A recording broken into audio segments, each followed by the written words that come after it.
Y hoy vamos a platicar acerca de un tema que es, mira, ahí viene, que es muy recurrente en la vida, en el corazón de los cristianos.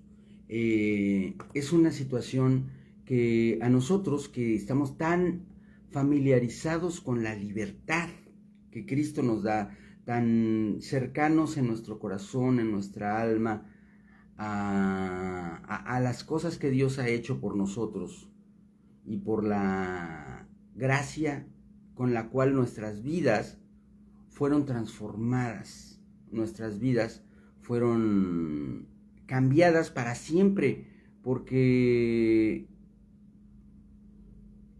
cada uno de nosotros tiene la experiencia de que el Señor tomó nuestras culpas, tomó nuestros pecados, los llevó a la cruz del Calvario, y ahí en la cruz del Calvario el Señor nos limpió, haciéndose el pecado, asumiendo nuestra culpa para poder Él pagar por esas culpas y darnos libertad. Mire, es algo sumamente claro, sumamente fácil de decir, muy sencillo de expresar. Sin embargo, no está tan fácil entenderlo y sobre todo asimilarlo como parte de la experiencia personal que nosotros podemos tener en Cristo Jesús. Porque una cosa es que se opere el milagro glorioso de la salvación, que es algo que no tiene que ver con nosotros, excepto por el tema de que lo aceptamos. Nosotros aceptamos ese regalo y toda la operación alrededor de dicho regalo, de dicha salvación, la ejecuta Dios. Él es quien nos salva, Él es quien nos transforma, Él es quien hace lo que se tiene que hacer para que nosotros seamos salvos. Nosotros no intervenimos más que diciéndole amén. Nada más. O sea, si tú lo aceptas, el proceso de la salvación, que incluye varios pasos que ya hemos estudiado en otra oportunidad con calma, hablamos de la expiación, de la redención, etcétera. Todo esto ocurre por la pura gracia de Dios, por la pura misericordia y el poder de Dios. Nada más. Bendiciones, hermana linda, qué bueno que está con nosotros. Y en todo este proceso en el cual el Señor se manifiesta con gracia y con gloria, dándonos libertad, queda pendiente un detalle que es muy importante y que un poquito es doctrina y otro poquito es el corazón.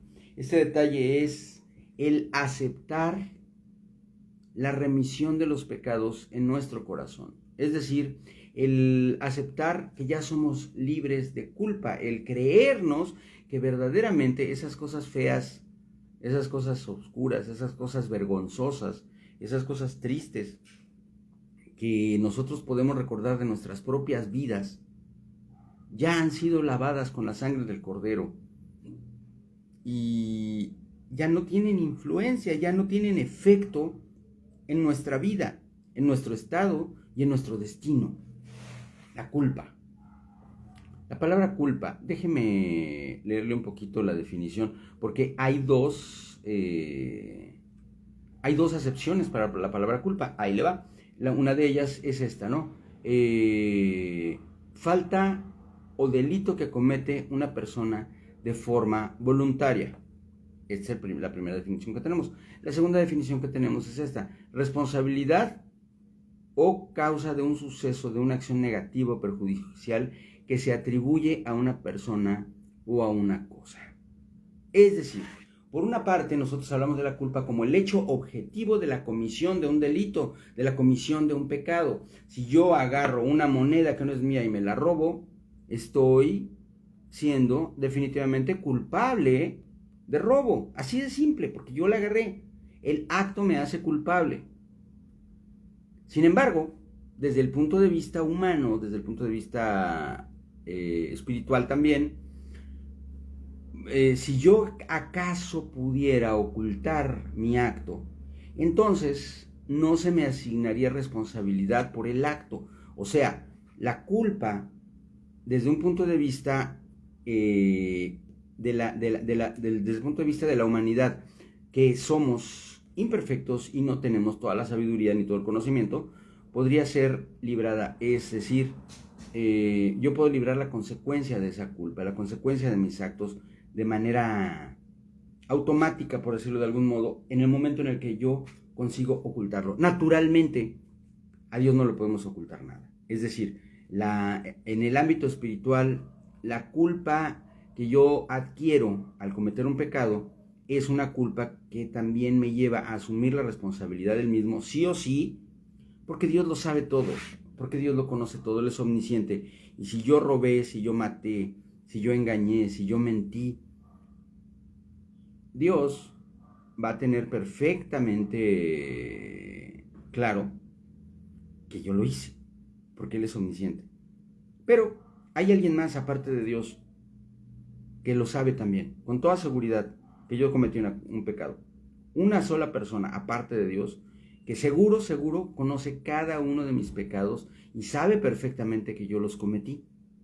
¿Quién es esa persona? Piénselo un momentito. ¿Quién es la otra persona aparte de Dios? O las personas divinas, vamos a meternos ahorita en un rollo trinitario, aparte del Padre, el Hijo y el Espíritu Santo, ¿quién más sabe que yo cometí un pecado? ¿No? Pues yo lo sé. O sea, yo puedo engañar a todo el mundo, menos a Dios, pero yo puedo engañar a toda la gente, yo puedo mentir, yo puedo esconderme, yo puedo simular, yo puedo hacer una serie de actos que me libren, al menos terrenalmente, de la responsabilidad adquirida por causa de mi pecado, de mi culpa, de mi delito.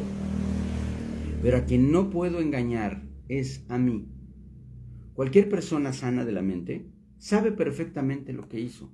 De hecho, desde el punto de vista jurídico, ese es uno de los más importantes modelos es una de las más importantes estrategias que puede tomar una defensa. Cuando una persona comete un acto delictivo, pero por alguna causa, tal vez una enfermedad mental o un estado emocional temporal que lo sacó de control, un jurado puede dictaminar, o un juez o un ministerio público puede dictaminar que la persona no es responsable de lo que hizo porque no tiene conciencia de ello. Sin embargo, Dios, que es justo, si nosotros hiciéramos un acto pecaminoso en un estado así, en un estado de daño mental, de incapacidad de comprender, Dios tampoco nos haría culpables de pecado. Pero sin embargo, nosotros, usted y yo, sabemos las culpas que tenemos, los pecados que cometimos, ¿sí o no? Bueno, fíjese, el proceso sigue así. En el momento en el que yo recibo a Cristo como mi Salvador, en ese momento se verifica, entre otras cosas, la expiación.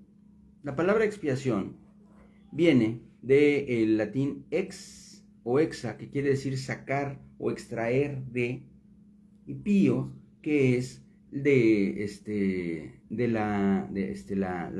pureza. O sea, la expiación es purificar sacando lo que está sucio.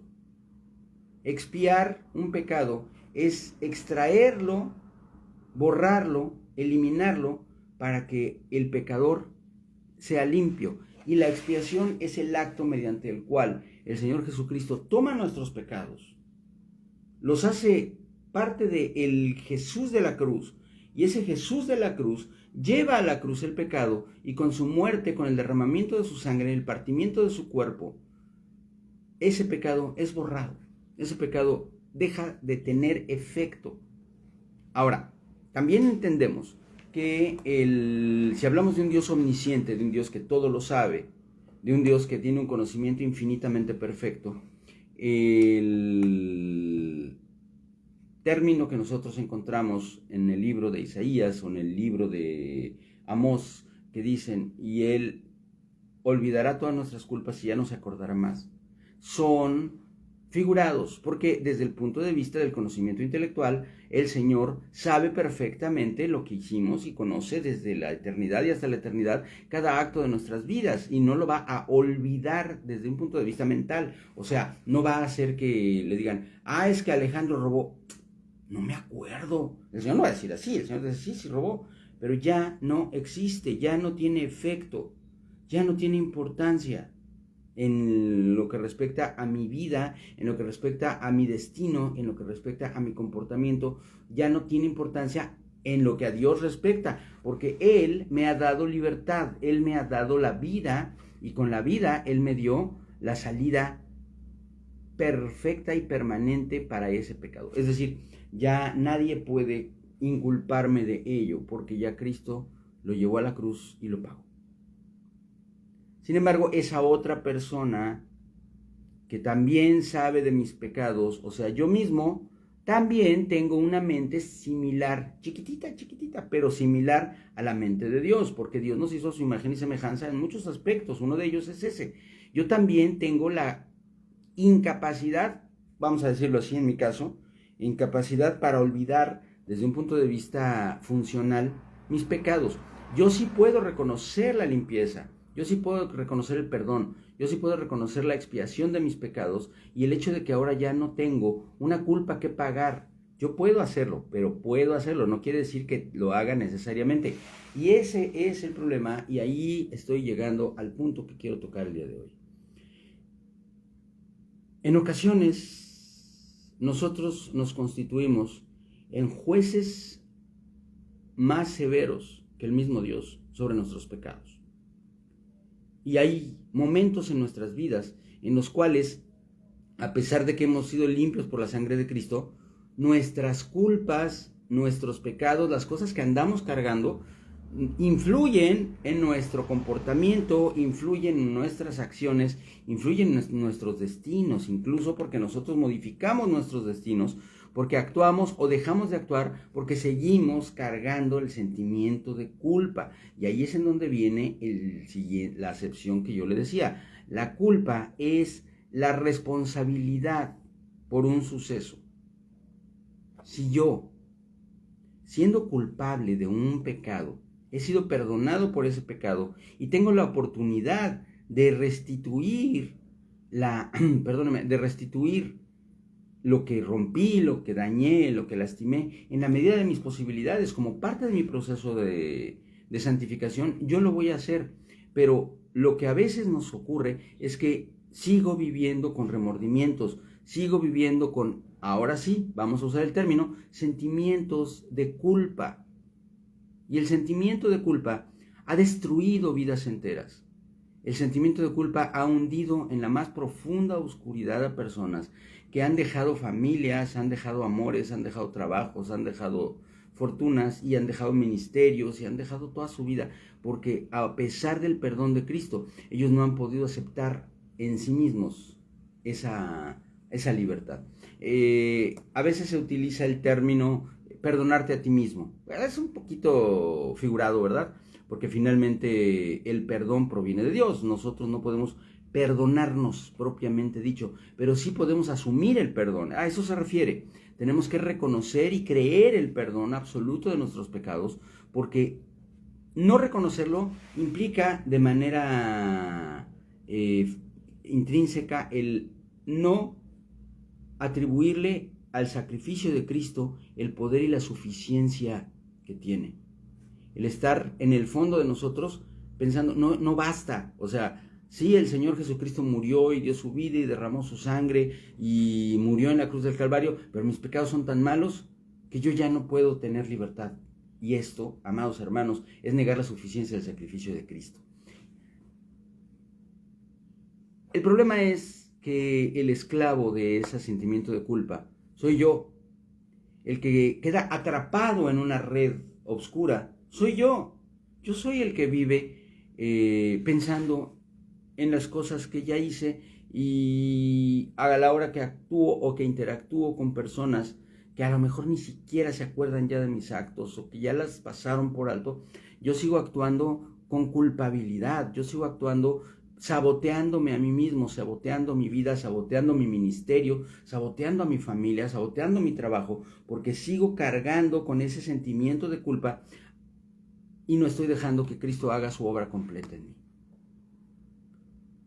Ayer me platicaba mi hermanita Chuy que para ella y para sus hermanas un cántico que fue un motivo de gozo grande y maravilloso, y que lo cantaron con una emoción y con con un sentimiento maravilloso de bendición. Es ese canto que dice, libre, yo soy libre, las cadenas del pecado han sido rotas. Sí, se lo sabe, ¿verdad? Igual al ratito lo cantamos, ya veremos. El caso es que este canto es una declaración precisamente de eso. La libertad que Dios nos da para gozarnos, para regocijarnos. La palabra regocijar quiere decir gozar doblemente. Fíjese bien, tiene el prefijo re, que quiere decir repetir, y gozo, o sea, gozarte otra vez. O sea, si algo te da gozo, pues más, gózate todavía más, regocíjate, gózate doblemente. Y este gozo a veces es opacado por el sentimiento de culpa. Hay ocasiones en las que yo me acuerdo de la gente que lastimé, de las personas que herí, de las cosas que me robé, de las personas a las que mentí o les engañé, y a la mitad de un tiempo de bendición y de alabanza a mi Señor, ¡pum!, me siento apagado, porque digo, ay, ¿con qué cara voy a venir yo al Señor si mira todo lo que hice? O, híjole, es que ¿cómo voy a estar aquí gozándome si tal o cual persona fue afectada por mis actos? Mire, es bastante bueno y bastante sano tener claro lo que nuestros pecados provocaron. Pero no es lo mismo la responsabilidad de la restitución que el sentimiento de culpa. Son dos cosas distintas y eso es algo que yo quiero hoy compartirle. El sentimiento de culpa es una carga sobre nuestra alma, sobre nuestro corazón, una carga muy, muy, muy, muy real antes de Cristo, que nos quita de facto el derecho a la bendición, nos quita de facto el derecho a la paz, nos quita de facto el derecho a la tranquilidad, nos lo quita, porque existe la culpa, es real, y esa culpa nos lleva directamente a la muerte eterna. Sin embargo, con la aceptación de la salvación y cuando recibimos al Señor Jesucristo, cuando somos salvos por la sangre del Cordero, esa culpa es quitada. Esa consecuencia es quitada. Sin embargo, no quiere decir que yo no tenga la responsabilidad de responder por mis actos, de responder por lo que hice. Si una vez perdonado y una vez reconocido mi pecado de que yo le mentí a alguien, entonces yo debo ir a pedir disculpas. Déjeme leerle un pequeño texto aquí. Deme un instante y va usted a ver a qué me refiero. Había un hombre bien tranza, o sea, era una persona que se dedicaba a hacer cosas malas. O sea, él era algo así como la imagen oscura y siniestra de Hacienda. Era el jefe de los cobradores de impuestos, o sea, era la persona que llegaba y le hacía a la gente pagar cantidades muy superiores a las que les exigían, eso lo dice él, ¿no? Le hacían pagar cantidades superiores a las que realmente debía pagar, y obviamente, ¿qué cree que pasaba con esa diferencia? Se la robaba. Era un hombre muy rico porque había robado mucho. Pero el Señor lo miró y, sabiendo quién era, el Señor vio su corazón, anhelante de dejar de ser el rechazado, de dejar de ser el odiado, de dejar de ser el que lo único que tenía en la vida era dinero y nada más. Entonces le habla y le dice, apúrate, baja de ahí porque voy a pasar la noche en tu casa. Zaqueo se bajó de un árbol al que se había subido porque estaba chiquito, el Zaqueo era chaparrito, entonces para poder ver a Jesús se había trepado a un árbol y se bajó corriendo. Y obviamente la gente murmuraba, Zaqueo era un hombre odiado, era un hombre rechazado, era un hombre que nadie quería. Y Jesús lo amó, así como era. Y Jesús no solamente lo amó, sino que hizo un acto que para nosotros no es tan profundo, a lo mejor por nuestras costumbres, porque nosotros somos un poquito más ligeros en el recibir en nuestras casas, porque nos enseñan la cortesía, nos enseñan la amabilidad, pero para los judíos eso era muy grueso. O sea, recibir a alguien en su casa era un acto muy, muy íntimo, que no se hacía con cualquiera. Bueno, pues Zaqueo recibió a Jesús y Jesús entró a casa de Zaqueo Y eso era algo así como validar a la persona de Zaqueo. Y exactamente eso es lo que estaba haciendo Jesús. Jesús le estaba diciendo al mundo, a la gente de ese tiempo y a usted y a mí, conmigo tú vuelves a valer. Conmigo tú vuelves a ser lo que debiste haber sido desde el principio. Conmigo tú ya no tienes ninguna marca que te señale como alguien indeseable, porque eres limpio. Y esa limpieza, amados, es precisamente lo que hizo que Zaqueo transformara no solamente su corazón, porque Zaqueo transformó su corazón, se sintió libre, abrió las puertas de su casa, recibió lleno de gozo a Jesús, pero inmediatamente después dijo, pero tengo que hacer algo, porque yo sí soy la clase de persona que los demás dicen, o sí lo era hasta hoy, pero ya no soy el mismo. Y entonces Zaqueo se puso de pie y le dijo al Señor, Señor, voy a dar ahora mismo la mitad de mis bienes a los pobres, y si en algo he defraudado a alguien, le voy a devolver 4 veces más lo que le robé. ¿Se da usted cuenta?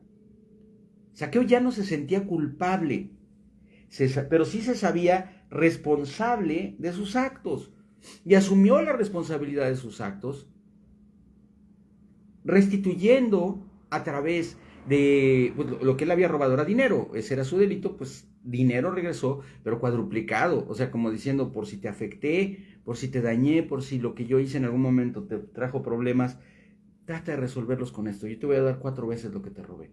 Y así lo hizo. Entonces, Jesús hizo la declaración de poder que nos muestra lo que hizo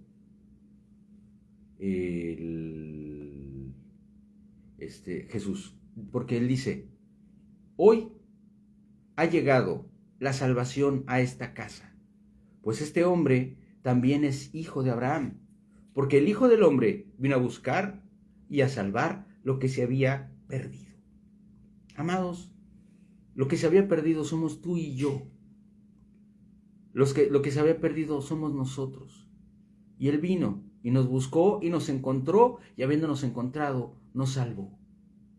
Y su sacrificio en la cruz es uno, único y suficiente para librarnos de culpa. Si tú tal vez en tu corazón todavía sientes la culpa por algo que hiciste, algo que no hiciste, algo que dijiste, algo que no dijiste, por un daño que realizaste, pero Cristo ya lo perdonó. Tú no puedes eludir la responsabilidad de responder a tus actos, pero sí puedes caminar sin ese sentimiento de culpa que es una consecuencia del pecado, pero el pecado ya ha sido perdonado por Dios. Y así es como el Señor nos da libertad. Toma esa libertad, aprópiate de esa libertad, abraza la libertad que Cristo tiene para ti. Vive con paz, vive con gozo, regocíjate en el Señor con toda libertad. Ve y haz lo que puedas hacer para restituir lo que hiciste mal, para poder restaurar lo que tal vez rompiste, porque somos responsables, como hijos de Dios somos responsables de nuestros actos, pero ya no cargues con la culpa, porque la culpa ya la cargó Cristo Jesús. Piensa en ello, medítalo y abraza esta bendición.